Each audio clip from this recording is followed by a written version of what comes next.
Jambo la kwanza ambalo nimewaelekeza, nimewaomba waende wanisaidie tuhakikishe jimbo la Ngara, wananchi wa jimbo la Ngara wanakuwa kitu kimoja.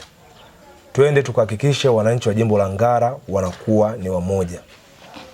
Tukafanye kazi ya kuwasaidia wananchi wa jimbo la Ngara, lakini wakiwa ni kitu kimoja. Tusingependa kuona jimbo letu la Ngara kuna mgawanyiko wa aina yoyote. Mgawanyiko wa aina yoyote. Nimewaambia tunapoenda kufanya kazi hizi, mimi kuna watu ambao hata wao wanajua, kuna watu wananipenda, kuna watu wengine hawanipendi. Mimi nimewaambia sisi hatuendi kufanya kazi ya kutafuta nani anatupenda, nani hatupendi. Sisi tunakwenda kufanya kazi ya kusaidia wananchi wa jimbo la Ngara, bila kujali huyu anatupenda wala huyu hatupendi. Twende tukafanya nao wote kazi kwa ajili ya kusaidia kuleta maendeleo ndani ya jimbo letu la Ngara. Kwa hiyo hicho ni kipaumbele namba 1 ambacho nimewapa, kwamba tukahakikishe kwamba wananchi wa jimbo la Ngara wanakuwa ni wamoja. Lakini kitu kingine nimewaambia sisi tufanye kazi kwa ajili ya kuleta maendeleo. Sisi tusifanye kazi kwa ajili ya kutengeneza maneno. Kipindi cha uchaguzi kilikwisha pita mwaka 2025 na mwaka unapinduka. Sasa hivi tunakoenda ni kwa ajili ya kwenda kufanya kazi. Kipaumbele changu mimi ni wananchi wa jimbo la Ngara kupata maendeleo.